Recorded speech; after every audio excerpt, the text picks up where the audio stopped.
What's up, guys? It's your boy, Nick M. Whittier, uh, getting caught up on my vlogs now.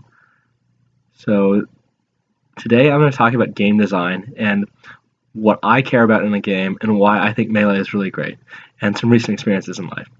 So, I recently did a playtesting thing at Sony. Somebody posted about it on NorCal Melee, and I'm not really supposed to talk about the game I played, but let me talk about the demographic of gamers and what their feelings were and how I felt like I was different. So people were big nerds, as you'd expect. It's actually really funny. One of the first times in my life I felt like I was like almost the least nerdy person in the room, which is, yeah, literally it's never that way, right? I'm always one of the nerdiest people. But yeah, these people, they seem to be like, more of the casual gamer archetype than I am. So I could tell a lot of them were frustrated at the difficulty of the game. And when I was questioned about it, I was like, this game is stupidly easy. And then the people seemed kind of shocked. And then they asked if I wanted to increase the difficulty, which I said sure. And then it was still really easy because it didn't really improve the AI, right? It's just like made shit do more damage or have more health or whatever. And I could tell that they weren't used to having somebody who was actually like, playing a game with a strategy, trying really hard not to die, trying to win, trying to be intelligent in the way I played with the strategy. And the AI of a lot of the enemies was really bad. So it was the game was terribly boring and really really easy for me.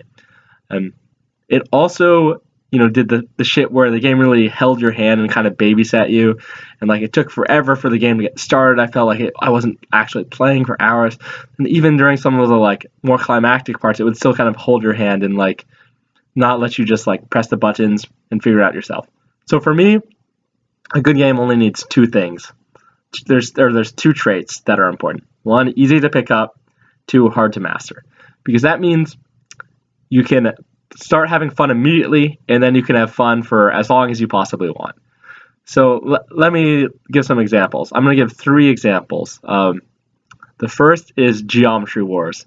Geometry Wars, you pick up the controller. Actually, let me explain what the game is first for anybody who hasn't played. So imagine this screen that I'm on, this grid. There's ships that spawn, and you control a ship as well, and you can't touch the ships. So if you touch the ships, you die. So the control scheme is extremely simple. Your left joystick is controlling your ship, so you move around the grid. That's your movement joystick. And your right joystick is your gun. So you just point the joystick in a direction and you just shoot in that direction. So all the game is navigating a grid and shooting your enemies and not getting hit yourself. So it's if you pick up this controller, you're having fun immediately. The game has no downtime. You get right into it. It's really fun, and it has a really high skill cap. The Melee player, the King, the Puff player, he was actually a world-class Geometry Wars player. So it's another great thing about this game and Melee is that once you lose and die, you spam start as fast as you can to start playing again, because you immediately are like salty, like, oh, I shouldn't have died. That was dumb. Let's get back into it. Let's go again. And then you keep having fun.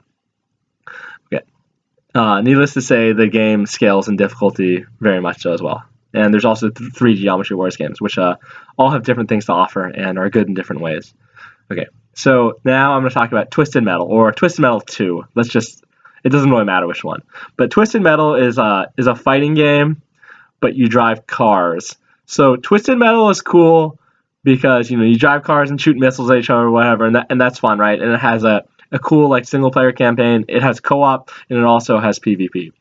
So Twisted Metal is really great because it has a control scheme where all the buttons on the PlayStation controller are useful. And not only are there all these buttons that you have to use and learn to use properly, like rather than just, even in Melee, right? We have like some redundant buttons or whatever. There really aren't any in Twisted Metal. There's also an energy meter where you can do inputs to like cast spells. So think about that kind of like a fighting game in terms of like, arbitrary inputs cause like special moves on the screen. So Twisted Metal also has special moves which you have to which you have to keep track of, your energy bar to cast, and which are very rewarding to use, and you have to obviously time and use them in different ways. So yeah, Twisted Metal is great for pretty much the same reasons, right? There's no real downtime. You spawn, you're into the game, you're fighting, you're having a good time, and it can be quite competitive once people know how to play. It also has great asymmetry, much like any other good fighting game, where the characters are very different. They're different stats, yeah, and they have like a different special ability each and whatnot. So yeah, the game has a lot of rewarding mechanics, and it's really fun to get good at, and it's really fun to play against other people. And if you're you have a friend who's never played, you can play co-op with them, give the campaign a run through, and then you can play PvP, and then you can whoop them once they've gotten their footing in the game. So okay, and that'll take me to talking about Melee for a little bit. So okay, the reasons or one of the biggest reasons why we still play Melee is it's still fun, right? So the way that you have a game still be fun after 16 years of being out is you make the skill cap really high, because then you can just keep improving, which is just a satisfying thing. It's always fun to get better at things, and Melee has great mechanics in terms of like nowadays they call it like a sandbox game where you just kind of do whatever you want. You have a lot of freedom and control over your character. There's all kinds of different movement options. It has a fluidity to it, as they like to say, which makes it a long-lasting, just good experience for years. Like there's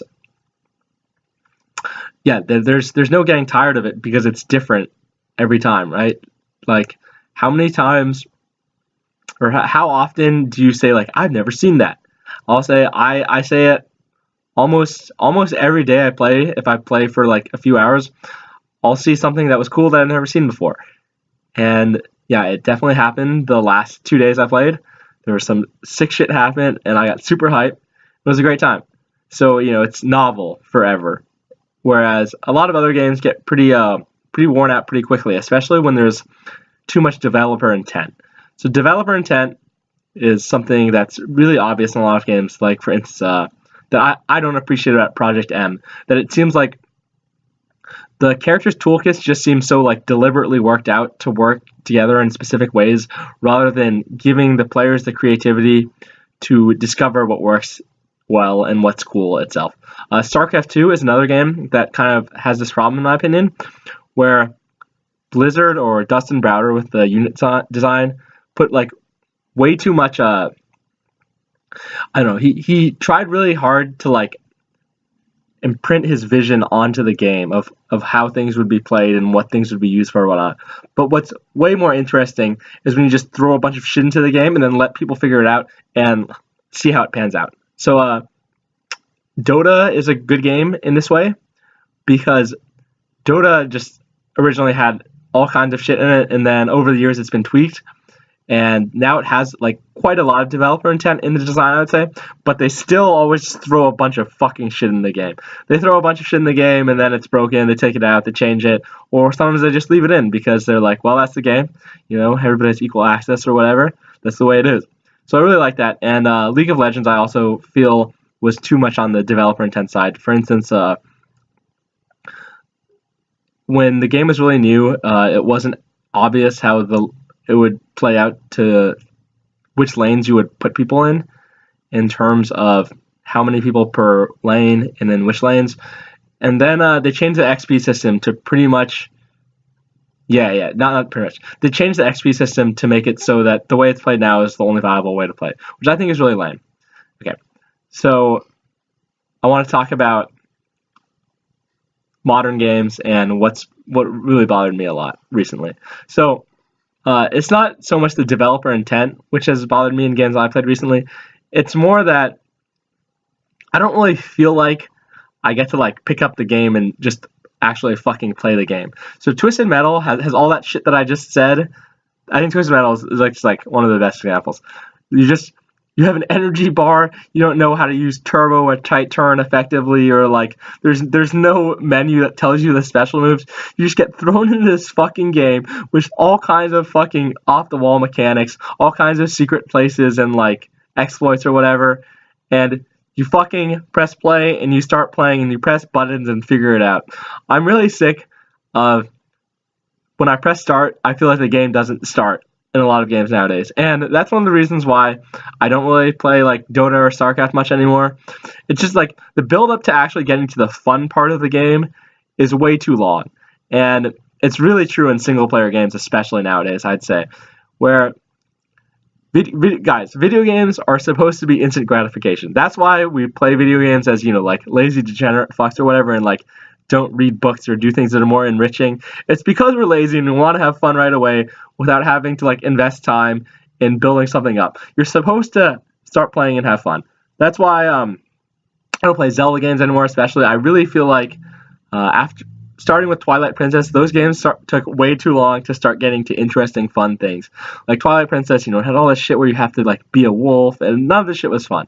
Like, I just really wish that games would make themselves easy to pick up and then have a lot to do once I got good at the game. So yeah, that's I'd say the biggest reason why I still play Melee, and why all the competitive games with good longevity, such as Melee, StarCraft, Brood War, Street Fighter 2, which is obviously a little bit dead, but still has a lot of people who really love the game and who do play it from time to time, or even Counter-Strike. These games all have like a lot of freedom to execute different strategies and lots of depth to it, where it might not have been that obvious when they made the game, right? Does anyone even know who made the actual Counter-Strike mod originally? Like, I sure as hell don't. And I played 1.6 like for a decent amount of time in my life. Like, it was just a great game because you can do whatever you want in it. There's lots of skill, and it's just fun from the get-go. Like, I really don't understand why games need to take time to start having fun. That doesn't seem like a game to me. That seems like a chore. So yeah, I feel like Zelda games are like a lot of chores in them. Although Breath of the Wild doesn't seem like it's that way. I didn't play it. But yeah, I just don't understand why games are full of chores now. And I definitely felt that way at the Sony PlayStation that had it. Again, I don't want to talk about anything too specific, but no one else seemed to be as bothered by the fact that you had to do like hours of chores in this game. And like, just, I was like, where's the fun part? Where's the game? When do I start playing? Okay, Nick Whittier, sign out. Probably going to talk about some more specific, like actual Melee mechanical stuff tomorrow. All right, peace out, guys.